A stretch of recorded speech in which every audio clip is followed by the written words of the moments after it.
우리 하나님 말씀 요한복음 18장 1절에서 11절까지 말씀입니다. 요한복음 18장 1절에서 11절까지 말씀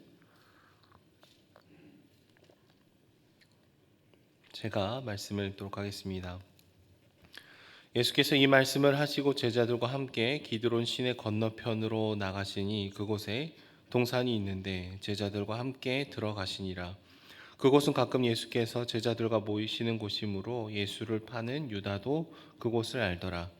유다가 군대와 대제사장들과 바리새인들에게서 얻은 아랫사람들을 데리고 등과 횃불과 무기를 가지고 그리로 오는지라.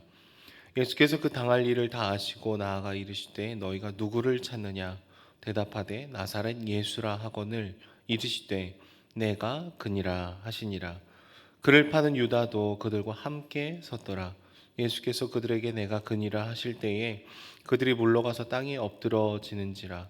이에 다시 누구를 찾느냐고 물으신대 그들이 말하되 나사렛 예수라 하거늘 예수께서 대답하시되 너희에게 내가 그니라 하였으니 나를 찾거든 이 사람들이 가는 것은 용납하라 하시니 이는 아버지께서 내게 주신 자 중에서 하나도 잃지 아니하였사옵나이다 하신 말씀을 응하게 하려 함이로라.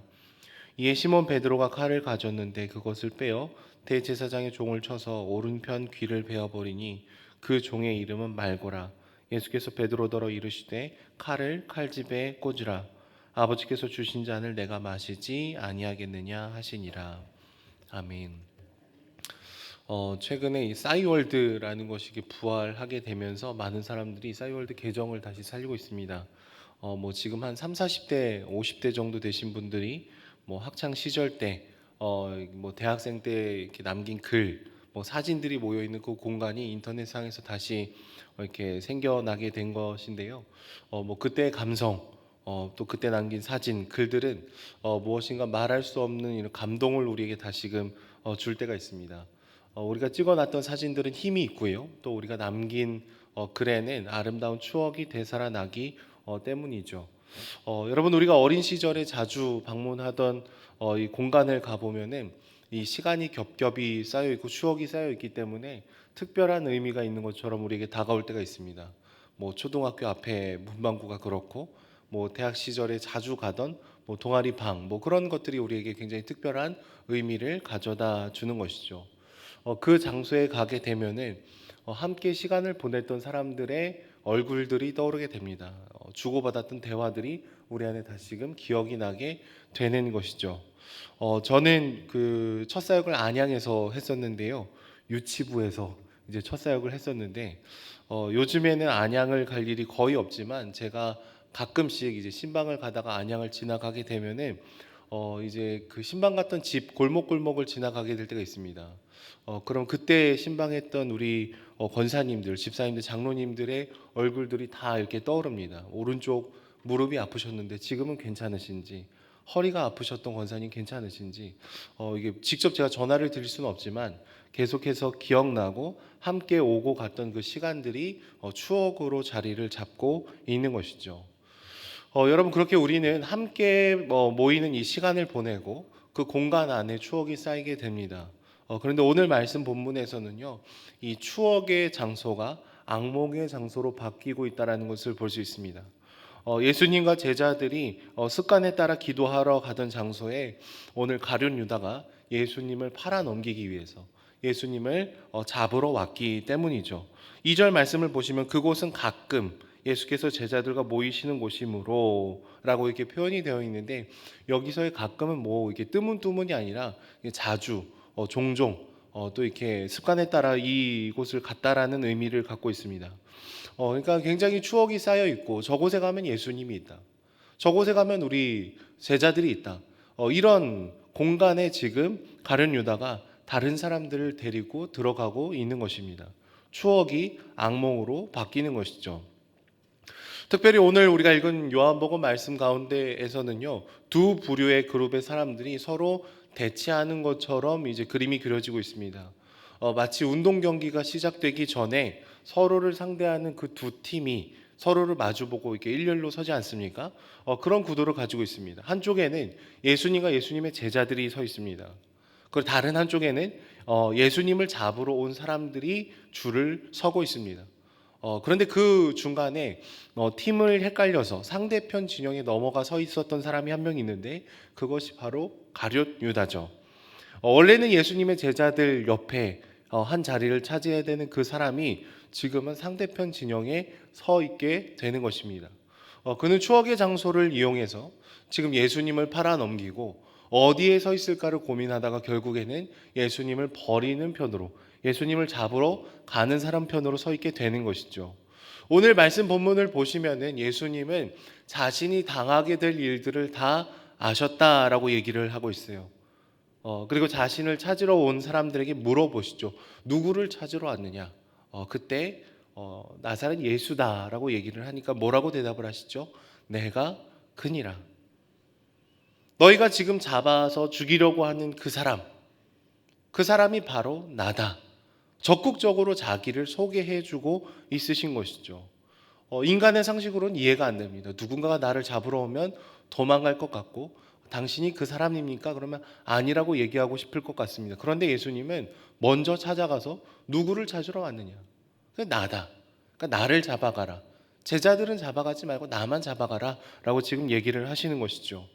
특별히 내가 그다라는 이 표현은요, 헬라어로 에고 에이미, 내가 바로 그다라는 이 표현은 특별히 요한복음에서 신적인 존재, 그리고 메시아이심을 나타낼 때에 이 특이한 표현을 계속해서 반복해서 사용을 하셨습니다. 요한복음 첫 부분에도 그렇고요. 그리고 오늘 말씀 본문에서도 얘기를 하고 있습니다. 굉장히 아이러니한 답변인 것이죠.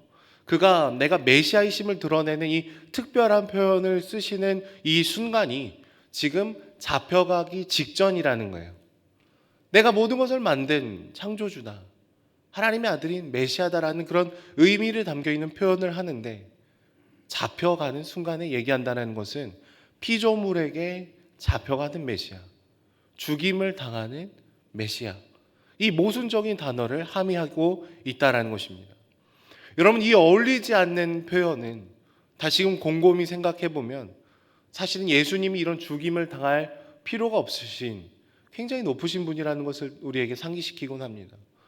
저분은 우리의 메시아셨지, 우리를 구원하는 분이셨지, 지금 가룟 유다에게 팔려갈 그런 존재가 아니라는 사실을 다시금 기억을 하는 것이죠. 하지만 주님은 적극적으로 나가합니다. 내가 그니라. 나만 잡아가고 나머지는 살리라고 얘기하는 이 흐름은 우리 온 인류를 향해서도 얘기를 하고 있습니다. 죽음을 향해서 모든 사람의 이 죄책을 다 짊어가는 것이 아니라 예수님이 그 모든 것을 짊어지시면서 내가 대신 죽으며 모든 사람을 살리는 그 일들이 오늘 말씀 본문에도 축약돼서 나오고 있다라는 것이죠. 내가 그다라는 이 표현은 십자가에 달리시는 그 일이 사실은 얼마나 예수님께 어울리지 않는 일이었는지를 보여주고 있는 것입니다. 그리고 그 모순을 뚫고 나오는 이유는 예수님께서 우리를 너무나 크게 사랑하시기 때문인 것이죠. 과소비적인 사랑을 부어주시는 그 이유는 내가 너희를 영원까지 사랑하기 때문이다라고 말씀해 주시는 것입니다. 그래서 예수님의 대답을 들으니까요, 예수님을 잡으러 온 사람들의 반응도 조금 독특합니다. 6절 말씀을 보시면 이렇게 기록이 되어 있죠. 예수께서 그들에게 내가 그니라 하실 때에 그들이 물러가서 땅에 엎드러지는지라. 여러분, 누군가를 잡으러 온 사람들의 반응은 아닌 것 같습니다. 갑자기 이 본문을 보시면 예수님을 경외하는 것처럼 그들이 물러가고 땅에 엎드리는 것 같은 그런 뉘앙스를 주고 있다라는 것이죠. 그리고 예수님이 오히려 계속해서 물어보세요. 누구를 잡으러 왔냐? 내가 그니라. 여러분, 이 본문은 결국 예수님이 누구신지에 대해서 굉장히 초점을 맞추고 있는 것이죠. 순간 예수님을 잡으러 온 사람들조차도 예수님의 이런 행동과 말과 나서심을 보면서 경외감이 들 수 있는 이런 느낌을 받고 있다라는 것입니다. 그분은 누구신가? 그분은 왜 죽음 앞에 이렇게 의연하는가? 그분은 왜 자신을 이렇게 내어주는가? 끊임없이 이 요한복음의 말씀은 우리에게 질문을 던져주고 있는 것이죠. 여러분, 결국 예수님은 자신의 생명을 쏟으시는 그 사랑으로 우리를 모두 구원해 주시고 새로운 생명을 주시죠. 분명히 오늘 말씀 마지막에 베드로처럼 칼을 휘두를 수 있었고 자신이 갖고 있는 힘과 권력으로 맞서실 수 있으셨겠지만 예수님은 분명히 자신의 사명을 알고 계십니다. 맨 마지막 말씀을 보시면 뭐라고 얘기를 합니까? 아버지께서 주신 잔을 내가 마시지 아니하겠느냐라고 얘기를 하시죠. 할 수 있는데 하지 않는 것과 못하는 것은 커다란 간격의 차이가 있습니다. 예수님 분명히 모든 것을 다 틀어놓으시고 힘과 권력과 권세를 가지고 이 시간을 통과하실 수 있었겠지만 철저하게 성부 하나님께서 약속해 주신 그 일들을 이루기 위해서, 그리고 죽음을 향해서 자신의 생명이 밀려가는 그 순간에도 하나님의 말씀을 성취하기 위해서 나만 잡아가라고 얘기하시는 그 철저한 순종이 기록이 되어 있는 것이죠. 오늘 본문에 누구와 정확하게 대조가 되고 있는 것입니까? 가룟 유다와 대조가 되고 있어요. 어느 편에 설 것인가? 가룟 유다는 끊임없이 고민을 했을 것입니다. 제자들 편에 여전히 갈 수 있는 여지가 있었을 것이고요. 그리고 예수님을 팔아넘길 그 선택을 할까 말까 끊임없이 고민을 했었을 것입니다. 여러분, 오늘을 살아가는 우리 인생도 비슷하지 않습니까? 오늘 우리는 이 예배당에서는 주님을 예배하고 기도하고 나아가지만 예배당 문을 벗어나는 순간, 삶의 현장에 돌아가는 순간, 가정으로 들어가고 직장으로 들어가는 그 순간 우리는 어떤 편에, 어떤 사이드에 설지를 결정해야 될 순간들이 있습니다. 오늘 모든 것을 다 쏟으시면서 자신의 기득권을 다 내려놓으시면서 메시아이심을 알려주면서도 그것을 포기하시는 예수님의 모습을 보면서 주님께서 우리에게 맡겨주신 사명을 감당하는 저와 여러분들이 되기를 소망합니다. 하루하루 우리가 가룟 유다처럼 그 주님을 인정하지 않고 우리가 왕이 되어서 다른 진영에 서 있을 때가 종종 있습니다. 그러나 내가 그니라, 끊임없이 자신을 내어주고 사랑해 주시고 희생하시는 그 사랑을 먼저 보여주셨던 예수님을 기억하면서 힘들고 어렵고 유혹이 되는 그 순간에도 우리가 주님을 기억하고 주님 편에 서며 나아가는 저와 여러분들이 되기를 소망합니다.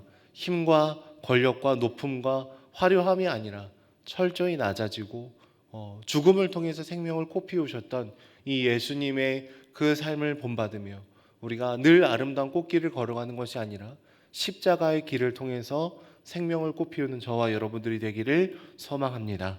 기도하도록 하겠습니다. 사랑해 주님, 감사합니다. 내가 그라고 말씀해 주시며 주님의 생명을 기꺼이 내어주시는 주님의 말씀을 또 돌아봅니다. 여전히 내가 살아 내가 주인이 되고 싶어하는 순간이 너무나 많은 존재임을 주께 고백하며 우리 삶의 현장에 늘 주님 옆에 서서 주님 편에 순종하며 나아가는 저희들이 될 수 있도록 주님 붙들어 주시옵소서. 우리의 기도가 마치는 순간 여전히 수많은 유혹과 고민들이 우리 삶에 찾아올 때마다 하나님이 주인이심을 고백하며 주님과 함께 또 주님을 위해 걸어가는 저희들이 될 수 있도록 축복하여 주시옵소서. 감사드리며 예수님의 이름으로 기도드립니다. 아멘.